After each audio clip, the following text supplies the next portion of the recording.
Oi, pessoal. Então, hoje a gente vai falar do controle, né? O controle que é aí a quarta função administrativa. Depois de planejar, organizar, dirigir, é necessário que a gente faça, né, no caso, o controle de todas as ações a partir de uma definição, né, de padrões, né, seja ela padrões de desempenho, formas da gente monitorar, comparar, né, fazer comparações, caso seja necessário. Temos ainda dentro do controle, né, as questões de você implantar ações corretivas, né, para que os objetivos eles sejam assegurados. Então, o controle ele vem depois dessas outras funções, né? Como eu estou falando aí, essas outras funções de planejar, organizar e dirigir, né? Então, como vocês podem ver, né, aqui na descrição que eu coloquei para vocês, o controle é essa função, né, que vai consistir em um esforço sistemático, né, para gerar informações sobre as execuções das tarefas, das atividades e de todos os processos na empresa, né, e sua articulação com os objetivos e metas propostos. Uma coisa importante que a gente tem que levar em consideração na, na questão do controle, né, dessa função do controle, é que sempre vai aparecer para vocês, né, a questão da articulação, né, com objetivos e metas. Por quê? Porque o controle ele faz justamente isso, né? Essa partezinha da gente tentar, não é nem tentar, é da gente fazer mesmo com que os objetivos eles sejam alcançados, né? Então é realmente assegurar que o que foi planejado, né? O que foi planejado, o que foi organizado, né? Eles trabalhem em harmonia com a finalização dos objetivos e metas, né? Então, o controle ele vai assegurar que tudo isso daqui que foi planejado, né, como objetivos e metas, ele seja cumprido, tá? E o controle não é uma função de vigilância, ele não está ali para vigiar, mas ele está sim para garantir, para assegurar e acompanhar, né? Para acompanhar o andamento das atividades. E, além do andamento das atividades, também o cumprimento dessas atividades, tarefas e processos. Tá? Por isso que eu boto aqui também em destaque para vocês, né, que o controle ele tem essas duas perspectivas aqui, de acompanhamento e de feedback. Bom, pessoal, o controle também ele tem, digamos assim, algumas ah, algumas particularidades, né? Algumas características. Então, quando uma empresa, né, ela tem essa, digamos assim, a questão da qualidade como de uma forma dela atingir os seus objetivos, né? Quando ela tem a qualidade como um requisito, né? Ela coloca, né, sempre essas questões do controle muito pertinentes, muito bem colocadas, né, durante todo o processo, né, das atividades da empresa. Bom, e além disso, o controle ele tem algumas particularidades, como eu falei, né, e algumas características que são próprios dele, como por exemplo a questão da maleabilidade. A maleabilidade, pessoal, quer dizer está aí ligado na parte de monitorar as tarefas, atividades e processos, onde a gente vai tentar possibilitar a introdução de mudanças decorrentes, né, de alterações nos planos e nas regras. Então, ele se torna maleável, por quê? Porque quando a gente está monitorando essas tarefas, né, e que acontece alguma coisa, né, a gente pode ter essa possibilidade de mudança dentro do processo, né? Alteração dentro dos planos, dentro das regras, acontece alguma coisa, alguma catástrofe, alguma pandemia, ou até mesmo algum fornecedor que não entregou a mercadoria, enfim.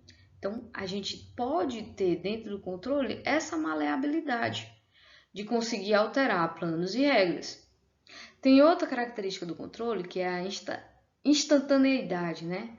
Que é já mais na parte corretiva mesmo, né? Do processo, onde a gente vai corrigir desvios, acusando o mais depressa possível as faltas e os erros verificados. Então, verificou-se que tem erro. Quando a gente verifica que tem erro, instantaneamente tem que ser corrigido. Não pode passar para frente, né, dentro do processo produtivo, dentro da execução da atividade, né, que a gente viu que aconteceu um erro e não vamos fazer nada. Então, não pode ser assim, certo?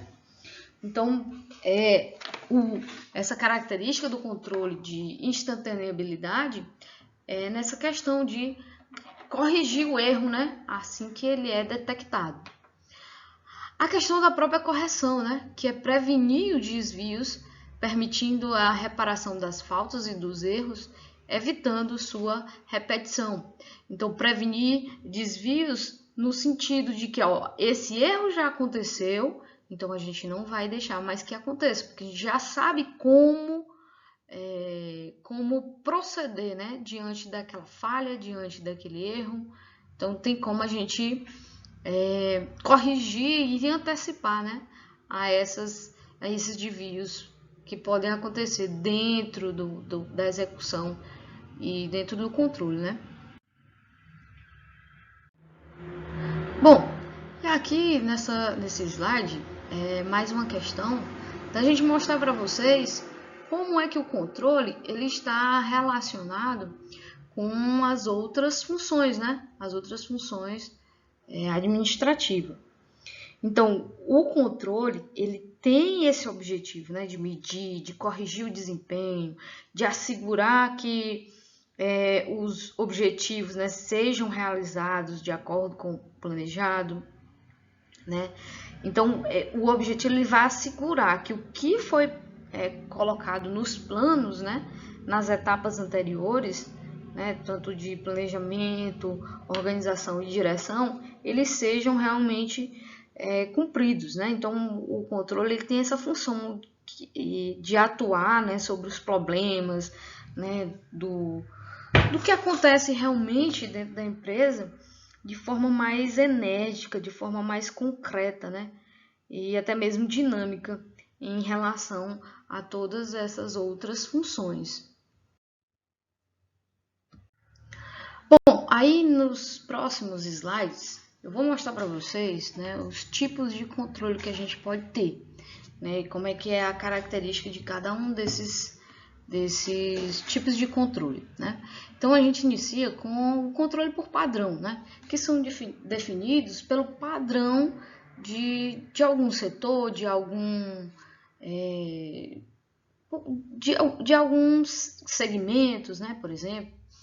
Então colocamos aqui, né? De acordo aí com a literatura, que nós temos 3 tipos, né? O de mercado, o burocrático e o de clã. O de mercado é esse próprio, né, do mercado em que ele vai utilizar justamente os critérios do mercado para manter e para descrever os seus, né, padrões de controle. O burocrático ele usa aí procedimentos, né, que realmente estão nas regras, nas normas, na política, tanto de setores como das empresas, né, de segmentos. E temos ainda o controle, né, de clã, que aqui já são os controles adotados por determinados grupos, né? Em seguida,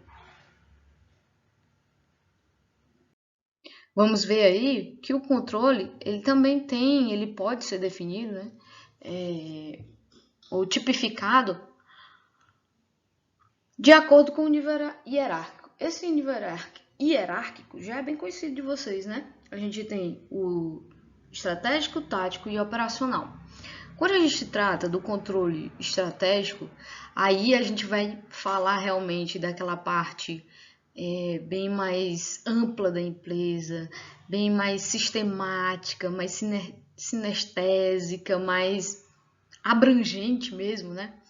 Em que a gente tem o controle aí numa perspectiva de avaliação do grau da missão, da visão, das estratégias e dos objetivos. No controle tático, avalia-se, né, o desempenho das áreas funcionais, né, de acordo com as funções e que estão aí dividida a empresa, e o operacional, que realmente vai avaliar, né, a execução das tarefas, das atividades e dos processos operacionais. Temos ainda o controle por tempo, e aí o controle por tempo, pessoal, a gente tem o preventivo, simultâneo e o posterior, que é aquele corretivo. O preventivo é aquele que se antecipa às possíveis, né, desvios, possíveis falhas. Então ele avalia situações que podem gerar problemas, né? Se eu estou vendo que isso aqui pode acontecer, que isso pode virar realmente uma falha, então já corrige aí o processo, já corrige a atividade. O simultâneo, ele detecta o problema a partir do momento que ele ocorre, né? Só está ocorrendo o problema, está ocorrendo o desvio, a falha, então já corrige ali naquele mesmo momento. E o posterior, que é aquele corretivo, que já aconteceu, né, já foi detectado, enfim, vamos retornar, voltar e corrigir esse problema. Então, no controle por tempo, a gente tem aí preventivo, simultâneo e posterior. Bom, aí a gente entra nas etapas do processo de controle. Então, vamos lá. De acordo aí com esse processo, né, que eu tentei descrever para vocês, baseada no livro de Xavier, que é muito conhecido, né, vocês acho que já devem ter até pego ele, para ver teorias da administração. Então, as etapas do controle, né, ele começa justamente quando a gente estabelece os objetivos padrões, né? Então, esse é o primeiro passo do processo de controle, que a gente vai aí estabelecer, né, os objetivos, né, os padrões que a gente quer que a gente quer alcançar, né, ou quer que se mantenha, né, durante todo o processo. E é importante que a gente destaque aqui dois conceitos, né? Tanto objetivos quanto padrão. Então, quando a gente fala de objetivo, é justamente esse ponto de referência que a gente vai ter, né, para o desempenho, né? Ou até mesmo os resultados, né, de uma empresa, de uma organização. Então, esse objetivo é o que a gente quer alcançar, né? Ele vai ser a referência. E os padrões, ele vai se referir mais à questão mesmo do nível da atividade que a gente estabelece, né, para tipo servir como um modelo, né, para que se avalie o desempenho e porque a gente seja capaz, né, de avaliar, controlar os diferentes recursos que a empresa pode ter, pode ser em termos de quantidade, em termos de qualidade, né, tempo, custo, né, valores monetários. Então, os padrões eles podem estar englobando essas questões, tá? De qualidade, quantidade, tempo, valores, né? Valores, custos, enfim. O segundo ponto aí das etapas do processo de controle é a avaliação do desempenho. Então, o propósito, né, da avaliação do desempenho é justamente verificar se os resultados estão sendo alcançados, né? Quais as correções que a gente pode fazer, né? E até mesmo mensurar, né? Poder mensurar aí e ter uma forma de motivar as pessoas, né? Quando a gente mensura, a gente tem uma como, né? Estimular as pessoas, né? Para que para que os objetivos eles sejam alcançados. Bom, em seguida, a gente tem a comparação do desempenho com o padrão, né? Então, aqui na comparação, a gente tem que levar em consideração duas situações: os resultados e o desempenho. Os resultados, né, quando a gente faz aí a comparação entre o padrão que foi definido, né, e a variável que é feita quando a gente termina a operação, né, que é o controle, digamos assim, sobre os fins, né, daquela atividade. O desempenho, justamente quando a comparação ela tem que ser feita, né, entre o padrão e a variável que é feita aí paralelamente às operações, né, às atividades. Ou seja, quando a comparação ela acompanha, né, e monitora a execução das operações.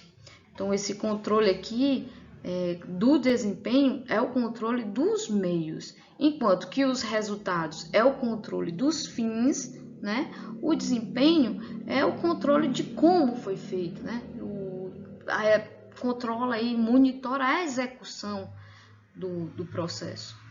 Então, se você for ver, toda atividade, né, que ocasiona algum tipo de variação, ela vai ter como fazer, né, digamos assim, esse controle. Então, por isso que é muito importante a gente definir, né, definir limites, definir variáveis, né, aceitar quando é normal, quando não é. Então, o controle ele procura justamente separar o que é normal do que é excepcional, do que é fora do padrão. Então, a comparação de desempenho com os resultados, né, ou dos resultados em relação ao objetivo, ele deve funcionar também em conformidade, né, em conformidade com o que foi posto, né, foi acordado como um padrão. Então, ele digamos assim, é aceito, né? Bom, então, também, além disso, né, a gente tem a questão da ação corretiva, né, que é aí, digamos, a última etapa do processo de controle.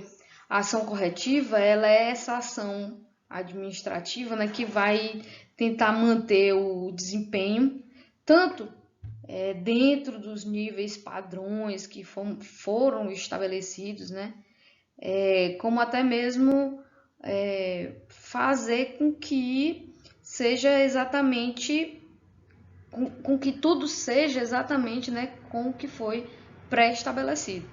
Então, nessa ação aqui, nessa ação corretiva, né, ela é tomada justamente a partir de dados quantitativos, né, gerados aí nessas outras três fases que eu falei para vocês, né, do estabelecimento de objetivos, na avaliação, na mensuração aí do desempenho e na comparação. Então, de forma resumida, né, após a gente fazer levantamentos, os passos basicamente determinar as variações, né, que ocorrem,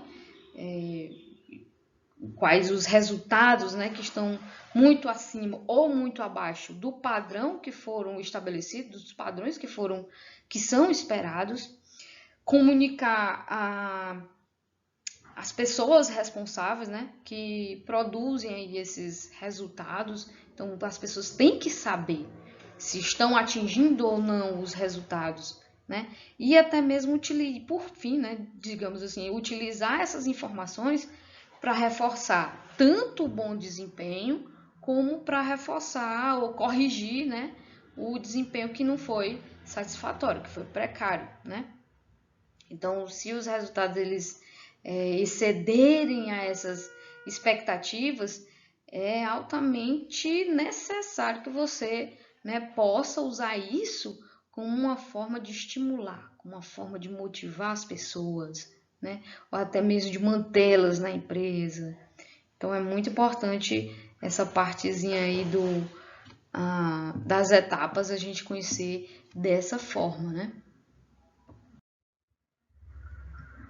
Aí eu especifiquei melhor, né, as etapas, onde o estabelecimento de objetivos ou padrões de desempenho, né, a gente pode definir quanto ao que eu falei já para vocês, né, padrões de quantidade, padrões de qualidade, padrões de tempo, padrões de custos, né?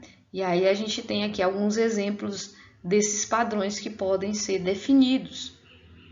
Ou seja, no padrão de qualidade, a gente pode definir o total de vendas, né, pelo total de vendas, de qualidade, né, um índice de medição, né, ou de rejeição, o padrão de tempo, né, o processamento que leva o pedido, e o de custo, tipo estocagem da matéria-prima. E aqui tá, no caso, as 4 fases do processo de controle, né?